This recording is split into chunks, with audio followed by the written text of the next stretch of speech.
for the invitation. I was asked to talk about kind of privacy in general and why it's important and things like that.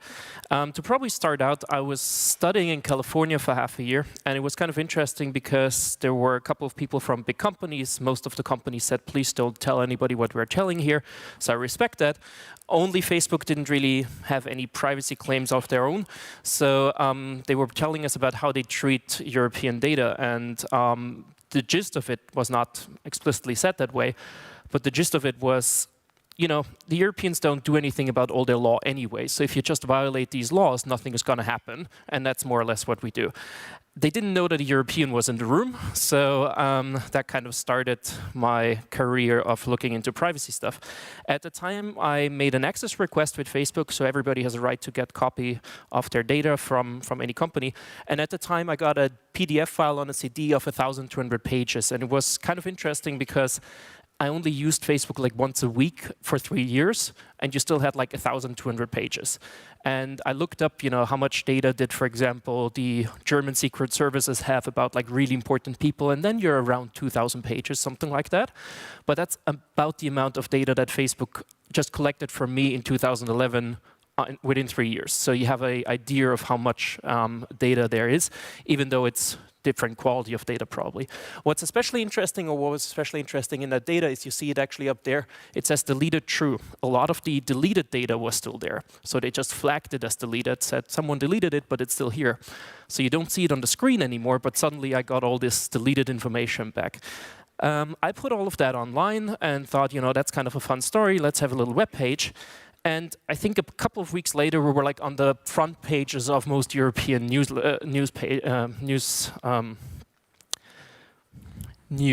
full stop. and our server broke down. We had more clicks than we could probably work on. And I realized it's kind of weird because you're this little student at the time. I was 23 years old. And you're suddenly the forefront of European privacy. And I think that says a lot about how we do privacy in Europe, because we do have all these laws and fundamental rights and all of that kind of stuff. But no one ever claims their rights or really goes after it much, at least at the time back then. And so I was suddenly, that's the court of justice, suddenly that one student going after the big companies, and you're suddenly a thing, not because what we did was so smart, but because no one else has done something like that.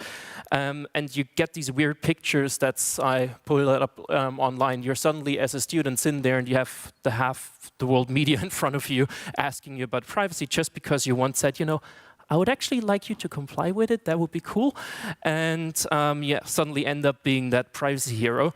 It even goes so far that this was a picture that was taken from the Court of Justice itself. And actually, I was just pointing it to people like, can you guys come over?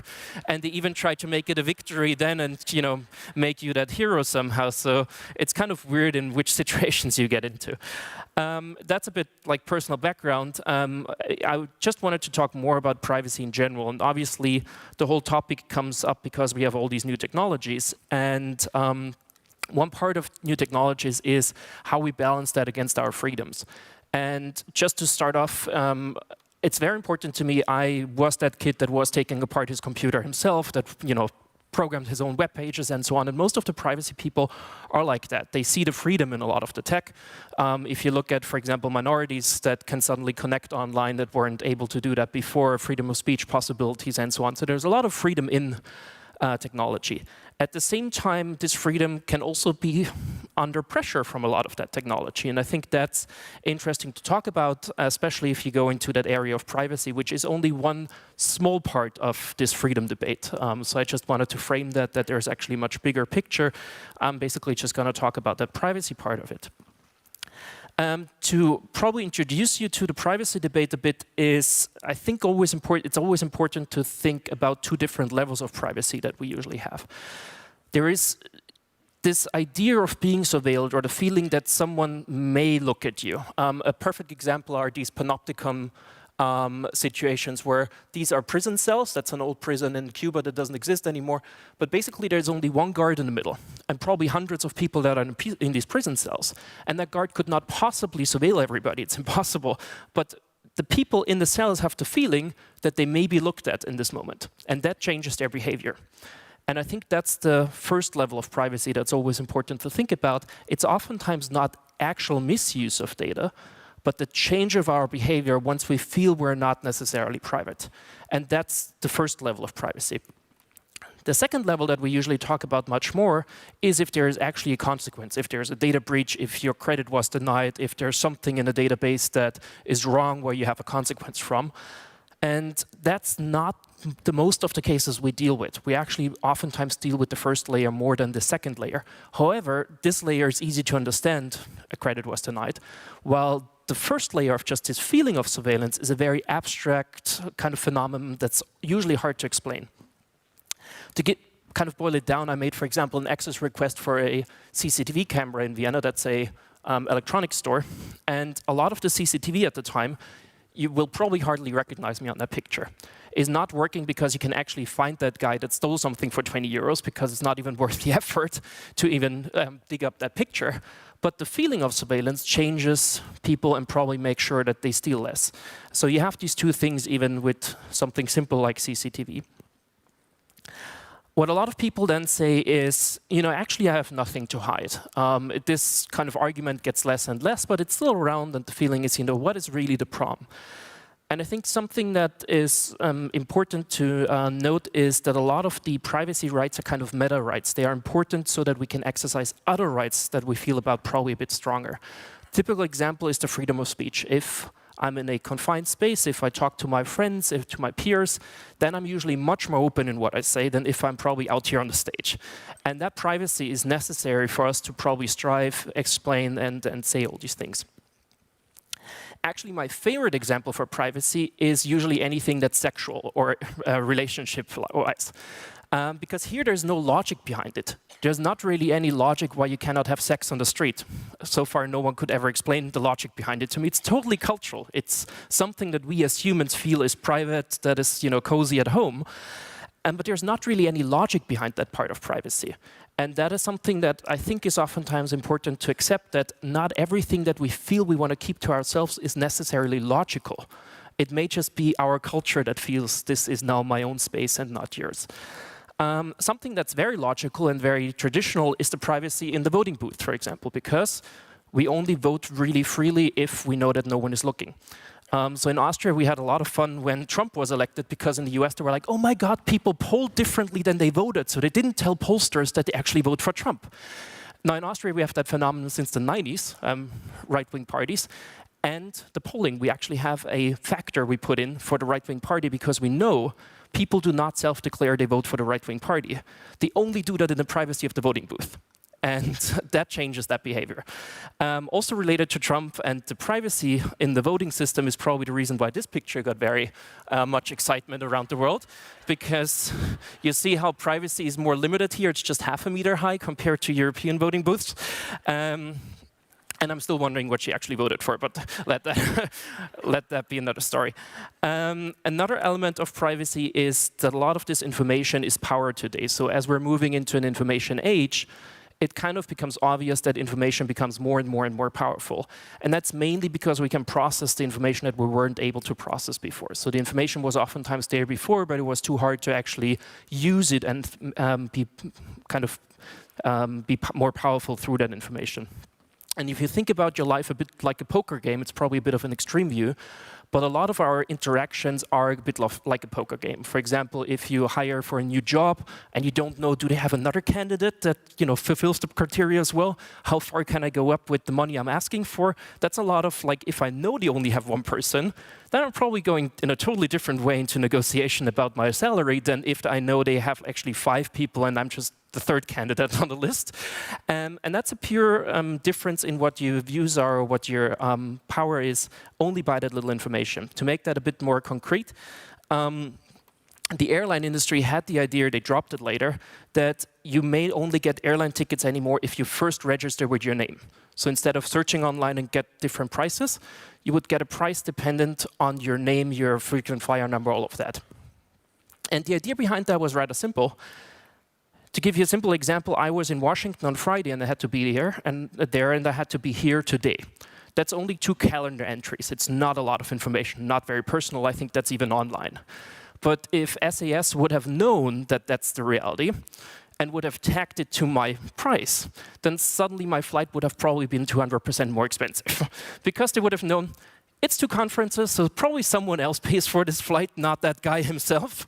He will probably just take the most convenient flight between these 2 points. There are not a lot of flights between Washington and here that you could possibly take. And I would have probably ended up paying much more. And that is not the reality yet, but it's very simple and very possible and very close to that system. We already have price discrimination. And the interesting thing is the other way around. I don't know if their plane may be totally empty. Like, I have no clue what their information is or what their booking situation is. And I may have just waited for another month to book it if I would have known that plane is totally empty, but I don't. So it depends on who has what information, how this transaction changes. Another element of privacy, which I think is very important, especially in the European context, is that all of this is highly cultural. We have different subject matters that we feel are private or not.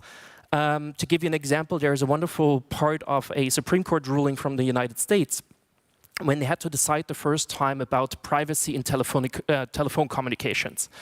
And there's this sentence where they talk about if, so far the US felt that basically your home is part of your private sphere. And the debate was, is a telephone line part of that private sphere? And the judge said, wires are not part of the house or office any more than the highways along which they are stretched.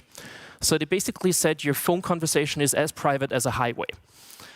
That was in 1928, that was changed in the 60s later, but at the time something that we feel is totally obvious, that a phone conversation is somewhat private, was not private at all, at least under the Fourth Amendment at the time. There were laws later introduced in the US to cover up for that problem.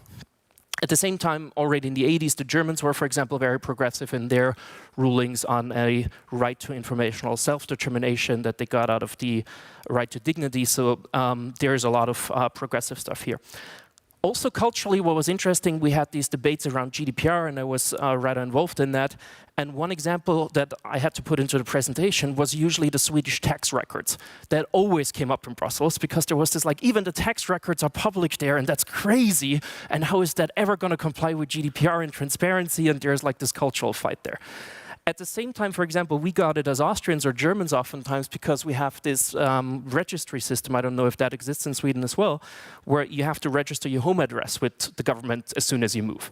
And that is something that in the UK or Ireland they felt is a total privacy violation, while we felt that's totally normal because we do that for, I think, 50 or 60 years now, and no big problem. So even within Europe, we had very different views on each one of these issues and these privacy issues. Usually you had like a feeling that in Austria, usually more this Catholic confessional thing where everything is like just hidden in a box and otherwise you're private, while other people were more progressive on that. But I usually joke that that may come out of the whole Catholic, everybody's a sinner kind of idea, but who knows. The interesting part about that cultural thing is we're now getting interconnected. So this clashes. Usually these cultures stayed within one country, but now you're Google or Facebook and the one country streams at you and says transparency is important and freedom of speech. The other country streams at you as privacy is important. And we all have to come to some kind of consensus. And that was already hard enough if you see the debate around GDPR in Europe, but on a global stage, that's even going to be much harder. So all of this is very cultural. Typical example is, and what's important to think about as well is it's not just more or less privacy. So there are also different dimensions. Usually we're much more open about sexuality in Austria than in the US. That's more private there. Usually at the same time when it comes to financial stuff, I don't even know how much my friends are making because in Austria you just don't talk about financial stuff whatsoever. While in the US they're like, so much, how much are you worth? Where you like, don't ever talk about that in Austria. So there's not always more or less privacy. It depends on the subject matter, and that's rather interesting too. Then there's usually the debate about government or industry. I think after Snowden, we kind of have an idea how much surveillance goes on online. We know that most of these cables are tapped. That is what the Safe Harbor case was about as well. But we also have a lot of this surveillance going through the big internet companies. For example, basically every phone in this room is probably somehow going to be controlled either by Google or by Apple, because there's a duopoly on smartphones, and basically you have to use one of the two. And you even have oftentimes national monopolies. So in most European countries, there's one dominant credit record company that basically says you're worth of a credit and you're not. It depends on the country how important they are. In Austria, they're not, but in Germany, for example, they are super important. And you end up with these monopolies basically having a say of who gets a phone contract or not. You know the little Britain thing probably about computer says no. And we do have these situations, that's a lot of the complaints that we get up. And it takes a couple of months oftentimes until you actually get your phone contract and so on. All of this is now kind of connecting. So I usually call it a public-private partnership on surveillance, because a lot of what the government figured out is if I'm the NSA, I don't need to be in every phone. It's good enough if I can tug into the big internet providers and the big internet backbone companies and basically suck out the data from there. So this idea of we have government surveillance here and private stuff there kind of blends into each other more and more. So we don't really think about that difference that much ourselves anymore. For example, in the Snowden files, you see each one of these companies when they were actually connected up to the NSA system. We even have kind of outsourcing situations where it's the other way around, where the governments outsource surveillance to private actors.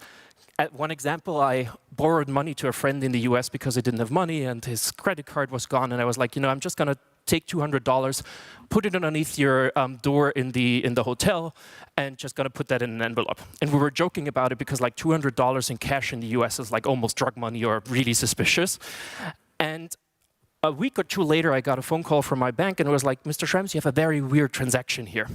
And I was like, I don't know. And it went a big back and forth and ended up that that guy actually put drug money as the purpose for the transaction into the transaction. And it took me about a month to get my money because all of that was frozen. I was like joking, I was like, who in the world who is actually transferring drug money is going to put drug money in it?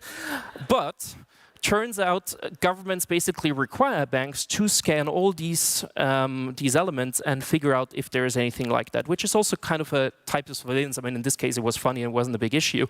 But still, every transaction is scanned by your bank on behalf of a government.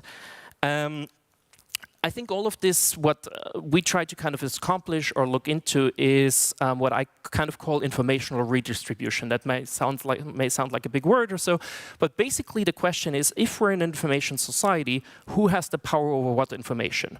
And how much are we going to distribute information between different parts of our society?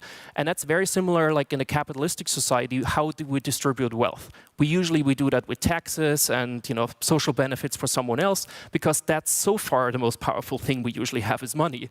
If we now move into an information age, how much do we have to distribute information to actually get this balance right? And I think we're at the very beginning of all of this. But on the one hand, we usually have stuff like these privacy laws that make sure that not too much information is going from the bottom up, in simple terms, or we have rights like a Freedom of Information Act or a right to access where I can get information back down. That's a very kind of a starter for this whole debate. But I think that's where we see a lot of these laws, how they regulate, and if you want to put it in a bigger picture, I think that's roughly what could balance these information imbalances a bit. So I was asked to also talk about a bit how we actually implement these things and how these solutions can work. And I just wanted to kind of start with the solutions that I don't think work at all. First of all is usually the idea of education. So we have a lot of people should just be more knowledgeable, understand that, read all the privacy policies and so on. And the reality is this is all way too complicated that every person is going to understand it. I work on Facebook for, I think, 8 years now, and I can still not tell you how Facebook really works. We actually had 2 weeks ago a witness from Facebook in a courtroom in Vienna, and she said she couldn't explain how their facial recognition works. And if their chief privacy officer cannot explain how their facial recognition works, there's no way that an average person will understand it. So it's important to have education and to kind of make people aware of these problems, but I don't think that that's going to solve the issue much. This is usually highly connected to kind of a responsibility shifting towards the user. So the idea is instead of the companies being compliant and thinking about privacy, it's you as a user that has to be informed, responsible, not use a service. So I'm not sure if this is really going to change anything. Closely connected to that idea is the idea of notice and choice that comes a lot out of the US law. And the idea of that is you put a huge sticker on it, and then people basically make an informed choice to take it or leave it. That's notice and choice. We have that in a lot of areas. And to give you a good example for that, I actually rented a car in LA, and it had that sticker on it. And if you zoom into the sticker, it's a warning about cancerous material. And it basically says this car has chemicals known to the state of California to cause cancer, birth defects, or other reproductive harm. And then your choice is to either drive that car or leave it, or walk. That's notice and choice. And that's how we try to do privacy online for the last 10, 15 years. There's a big notice saying, we're gonna fuck you with all your data. Now either be on that page or leave it. And that's basically the solution that we had. To give you like a joke on that is like this cancer warning is even on Disneyland in California. So you basically have the choice to go through the cancerous Disneyland with your kids or go home and not have Mickey. I don't think that's a solution at all for these obvious reasons. There's a lot of technical solutions. There's a lot of possibilities with encryption and so on, where I'm not the expert to talk about, where we actually can, just by factually eliminating access to data or being smart about who has what, actually get around a lot of these privacy problems. And I think that's one of the sides where other people are much more informed to talk about. We usually talk about the legal solutions right now. So especially in Europe, we are in the special situation that we do have a fundamental right to privacy and data protection. That's in the Charter of Fundamental Rights. So it's basically an EU fundamental right that is here and will stay for a long while. And there are different ways to enforce these things. First of all, we usually have the data protection authorities, DPAs. The problem with them is they oftentimes look like this. This is the Irish data protection regulator. Until beginning of this year, they now got a new office. But this down here is a supermarket. And that blue door back there is the place that regulates Facebook, LinkedIn, Google, you name it. At the time when we started, they had 20 people, of which there was not a single lawyer, not a single technician. The head of that organization was a diplomat before. And they apparently regulated European privacy, because in Europe it depends where the headquarters of a company is, not where the users are. And that basically meant they could basically do whatever they wanted to do. It got much better now. They got a new office, 100 people there. But still, if you look at the annual report, 89% of the complaints are not dealt with.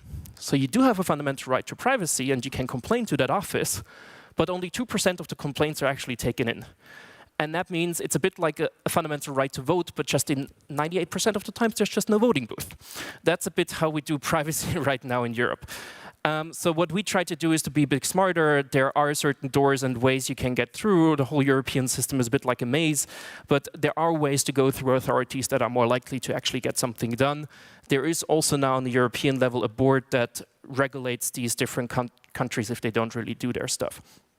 We had actually the first complaint that we filed already led to 50 million as a fine against Google, which at the time was great and huge. I was joking, it's like that's probably their revenue of like 10 minutes or whatever, but it's at least a start. The other option we have right now is to go through courts. There is a lot of appetite for that. The problem with going to court over your privacy is we have one case pending in Vienna, and that's 5 years now. So that's from the first hearing. And you see the difference in my age. That's 5 years ago, and it costs a shitload of money. Like, you usually invest really hundreds of thousands of euros in a case like that. And that's just to clarify that you get access to your data or something like that.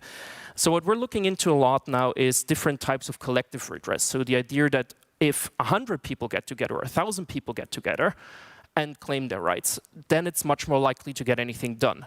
There are different ways to do that in Europe. There's different types of collective redress, but what they all boil down to is the costs go down per person and the claims go up. And that's dramatic for the companies, because 50 million as a penalty is nice, but if you have, let's say, 20 million people that get together and say we want to have damages, and each one of us wants 1,000, then you talk about totally different numbers even for Google. So we already started doing stuff like that, where we, for example, had an app for a Facebook class action. And that's, in my view, great use of technology. We even used the Facebook API, so you had to log in with your Facebook credentials, and we pulled the data from Facebook to verify you actually had an account. So we use technology in wonderful ways, just for different aims after all. Finally, we basically have an option in the EU to also have NGOs, so non-profit organizations, to enforce these rights. That's a bit on what I'm working on right now. We have this organization, as mentioned, called MOIB, and the idea is that these organizations can represent individuals, because the average guy is not going to be able to do all of this, but an NGO can do that. So we started the first one on a European level, based in Vienna, but basically we have a team that comes out of the whole EU. Right now we even have one guy from Norway, so at least they may be able to understand everything here. And we try to build that further and further to cover most of the European Union. Last point that I wanted to make is I think almost all of these issues are going to go back to the Court of Justice of the European Union. So we're actually waiting right now for the next couple of years because as GDPR, this new privacy law, was introduced, tons of cases will go back to the Court of Justice and will probably clarify how far these rights go and how they are to be enforced. And we're actually very much thinking that there may be tons of good cases coming out of it. Right now, the judges are actually very proactive on all of this. And I hope that I'm going to get a picture like that that is actually a full victory thing and not just a made-up one. And that's what we're basically working on, and we hope we're going to get done. We had the slogan back then, make privacy real, because I think what we have on paper, if we get that somehow in reality, would actually be a cool thing. Thanks a lot.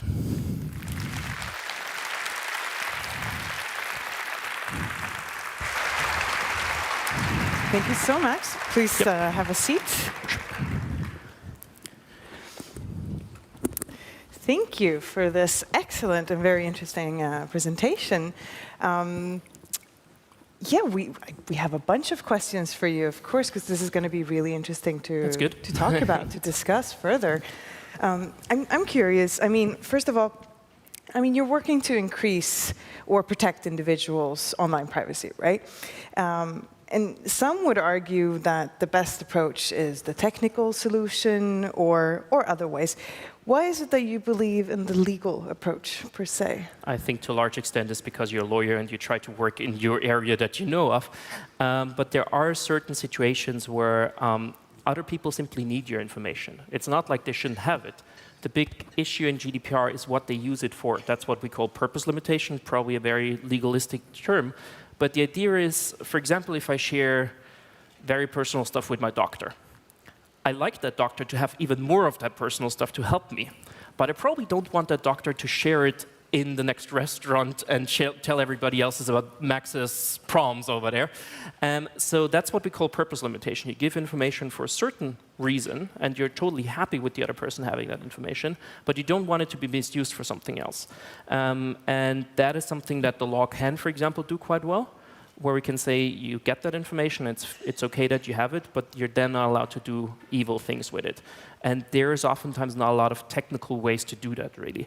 There are other situations when it's about, I don't know, foreign surveillance and so on, where encryption can totally solve that problem. So I usually say it's a bit like if you think about the burglars. Obviously, it's good that there is a police force, and if someone breaks into your house, that they do something about it. At the same time, police also have a lock. And if we have that combination, I think we can get a lot of these things done. Right, so we can work on all frontiers, so to speak. I'm just not the tech person. So. Right. But I mean, you've mentioned that we have pretty good data protections in place, but we're just notoriously bad at enforcing them. I mean, and the 98% versus the 2%. Why is that? And what are the barriers in place for us? And how could Europe get better at this? Yeah, so we have a fundamental problem in Europe that we're great at complaining, especially versus the US, and say it's like evil, terrible companies over there. But we don't really enforce our laws. And one part of it is a problem that is structural for the whole EU and not specific to privacy at all. It's the EU doesn't have executive powers. They only pass laws. And then each member state has to properly enforce them. And the reality is that countries like Ireland or Luxembourg are usually there to not enforce law. The whole idea is you have a headquarter in the middle of the EU where you don't pay taxes, where a lot of the, I don't know, copyright laws are not properly enforced, hosting laws are not properly enforced. We even had issues that Facebook didn't have an email address on their webpage. Now it's an EU law that every company has to have a way to communicate with them, just not Facebook. So we complained about that too, because I got all the emails after all. And it took about 2 years that they even get a stupid email address on their webpage. And it's amazing because if you have to compete with a company like that, you don't have to answer any emails. You'll basically get rid of 20 jobs that have to answer these emails, or probably in Facebook's case, 100 jobs. And that is a bit of a bubble that is created within the EU where our rules do not apply. And factually, they apply on paper, but they are not factually enforced. And that is a huge structural problem. On top of that, you have legal systems that are very complicated. So the case we have right now pending at the Court of Justice costs about 10 million euros to enforce in Ireland. So whoever loses that case over NSA surveillance has to pay 10 million euros. Wow. And that factually means no one in the world is ever going to file that case. I mean, I filed it because I figured out after a while that there is no enforcement for this type of costs in Austria. So I was like, I'm just not going to have a summer house in Ireland, and I'm fine. But that's not how we should actually operate in Europe. And I think that is, on top of the consumer rights issues, also a fair competition issue, because we do have one common market. And if some companies in the EU are held to a proper standard and others are not, then we have a serious competition issue. So we actually have a lot of companies that support us as well. Not that much, we're still mainly a consumer rights organization. We're mainly supported by individual donations. But you see that the companies that are trying to kind of comply with these things realize that they need others, or they need someone to also push for these things, because it's a fairness issue after all. So an argument that I hear a lot from people who like Facebook, and from a lot of entrepreneurs, is like, this is a victimless crime. There's no bodily harm done to anybody. What's the worst that could happen? So if a lot of data changes hands and data ends up in the wrong hands, what really happens? What would your response be to that? Like, what's the worst thing that has happened, and what is the worst thing that could happen? I think there was not too much that happened factually so far. That's what I tried to put in as well. And that's a bit of partly the reason because you're not allowed to use a lot of that data in Europe. On the other hand, we still are just on the edge of all of this. So I think there is, like, if there wouldn't be any rules and there would be a data breach and you could just suck up that data and then do whatever you want to do with it, then we would have much more consequences, obviously. At the same time, what's important is these two levels of privacy. The harm is something that we oftentimes don't factually have. It's more the feeling of surveillance that changes our behavior. And there are a lot of, especially if you think about minorities and so on, there are a lot of people that can only strive if there's somewhat of a privacy. That may go both ways. Like for us, as I explained with the polling situation, the right-wing parties now strive a lot in their little privacy in Austria. That's something that technology has allowed. On the other hand, for example, so I'm gay. I had my coming out when I was 14. And one way to find other people, and a whole reason I think why the whole gay community strive that much the last couple of years, is technology, because you have a safe space where you can communicate with other people, and that's offline, that's online, but in their own spaces, and allows you to kind of, put your political beliefs there, push for, I don't know, gay marriage or whatever, what people are into. And that is stuff that is, to a certain extent, only possible if there's a certain grade of privacy at the same time. And probably in our cultures less, but in other cultures, it's much more of a topic that has to be 100% private because you lose your job and all of that kind of stuff. So a lot of the empowering is only possible if you have somewhat of that privacy. And that's not necessarily that there is only consequence, but people may not even go online and connect with someone else if they wouldn't know it's private. And I think that is something that we oftentimes have to think about when we talk about privacy, is these, as I called it, like a bit of a meta right. Like you only are able to exercise other rights if they're somewhat private. A typical example for that is in Austria, for example, or in other countries as well. It's now prohibited to have any kind of face cover when you're at a protest. At the same time, the police runs around with cameras. And I do have friends that said, I'm not going to go to a demonstration if I know I'm going to be videotaped, and that probably goes into some crazy face recognition in 10 years. And that means that our democracy or our freedoms in that area are diminished to a certain extent. Probably that is not going to kill it all, but there are oftentimes 100 of these little elements that overall change your society. And I think that's oftentimes something that's overlooked when we just kind of ask for the dead body in privacy, because that oftentimes doesn't exist that directly. Yeah. You're talking also about these cultural differences in privacy, right? And that makes it a bit complicated when it comes to regulations. And I mean, you mentioned that during your presentation.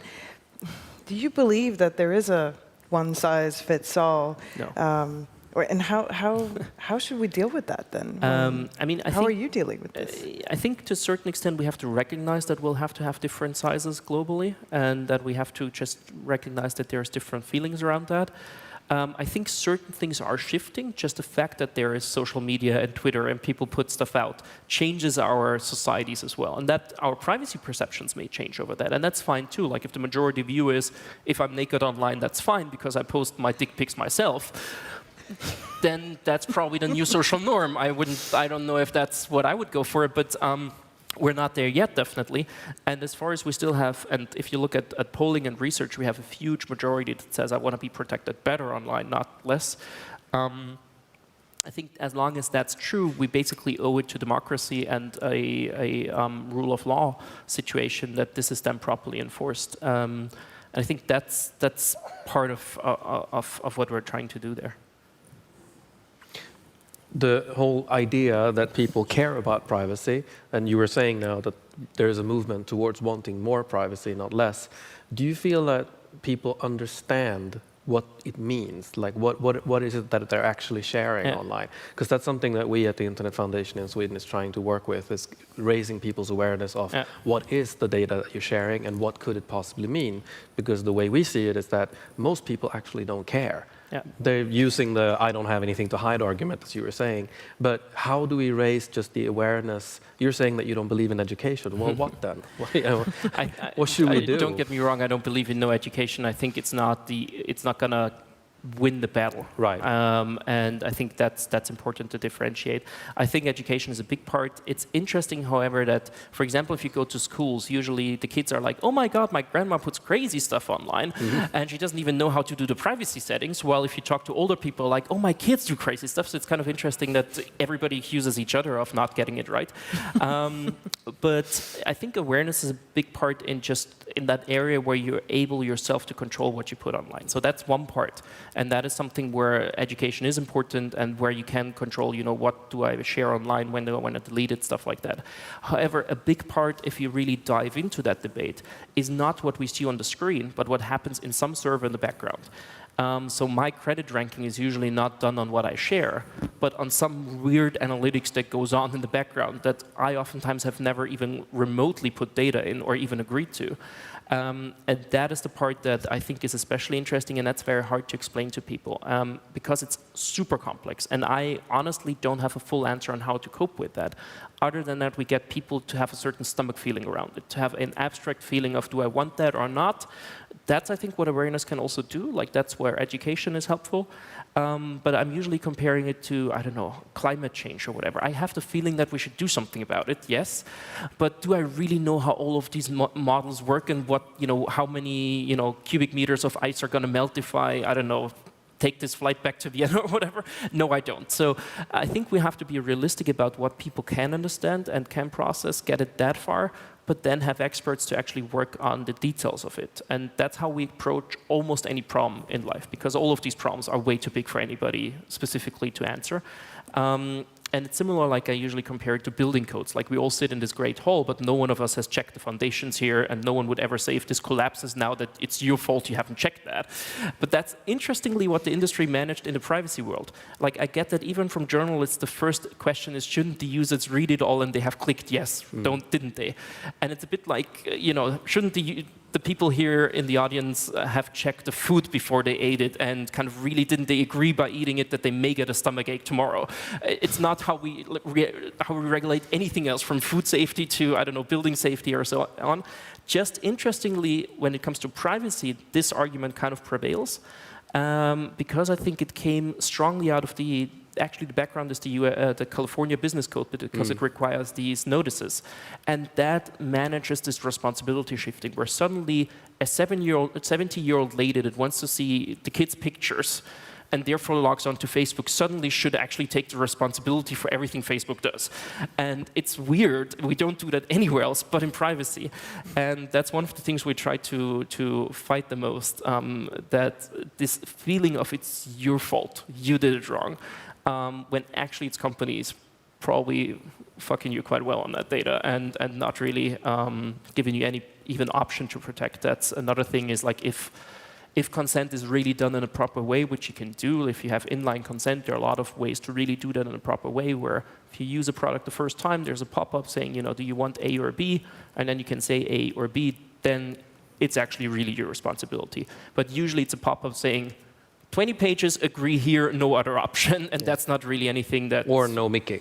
Yeah, and that's not really what gets you anywhere. Interestingly, for example, Facebook has now argued in the latest case that there is no consent anymore. Since GDPR came in, they now argue that you haven't ever agreed to any of it, but they made a new contract where they say the personalized experience is part of the contract, and to provide you that personalized experience, they need all your data anyways, and the data of all your friends, and therefore you don't even have an option to say no.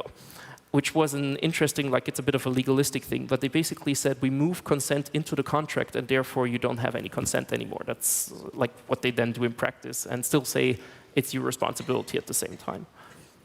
So since you're talking about this, this ongoing issue there, would you be able to break down to us, dummies, a little bit what the new case, the Schrems 2.0, that you're all over the media about? Would you be able to try to break it down? I understand it's complex. In very simple terms, this case went around 300 times. But basically, we know since Snowden that Facebook has to forward your data to the NSA. And that means whatever you or your friends put online, a lot of people say, I don't have Facebook because they're now all on Instagram, which is also owned by Facebook. But we even have on Facebook kind of shadow profiles where people that have never used Facebook still have a profile because they keep the data from everybody else and then know there's someone in the middle that's missing. Long story short, all of this data basically is under US law going to the NSA. And they can pull that data whenever they feel like it.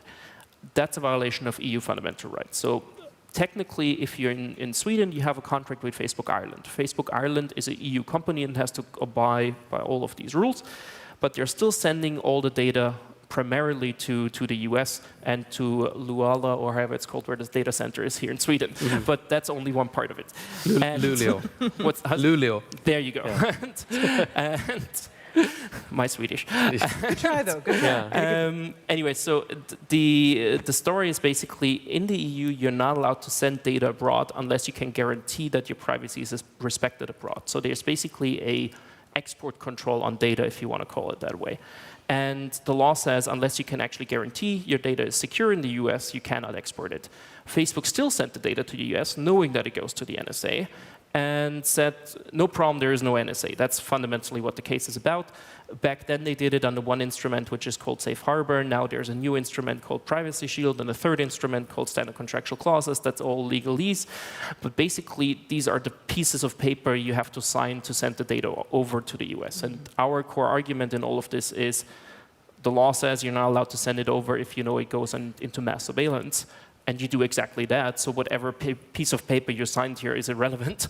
And that's kind of roughly what this boils down to. The problem that I have with the case is there's not really a solution. Like for all of these privacy issues, we can usually tell them, change this button, change that there, and you're all fine. A huge problem that we have is with online surveillance, and that's true for the EU as well. We have a lot of EU countries doing similar surveillance. That this may balkanize the internet to a certain extent. Because if we say, we cannot send data to China anymore because they may surveil us. We cannot send data to Russia anymore because they may surveil us. We're not allowed to send data to the US anymore because they surveil us. Then we're basically splitting up the internet into different parts. And we basically have data nationalization somehow. And that's not really what the internet is made for. So it's kind of a weird case because the ultimate solution of all of this is not what I really want. But I think the only solution for all of this is that among the Western countries, we get to a consensus of how much online surveillance is tolerable and okay. Probably not going to happen in the next 10 or 20 years. But at a certain point, we may get to a conclusion that we say, okay, Europeans respect Americans' right to privacy as well as the other way around. Even within the EU, like Germany basically says you can surveil Austrians, but not Germans, which is kind of weird even within the EU.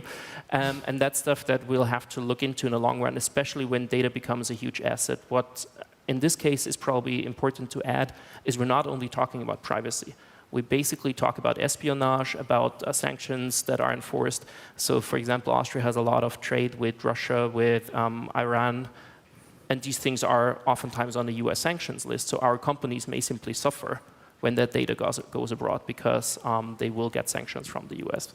And that's especially interesting in these cases. It's not just about privacy, it's really about this power that you have through data.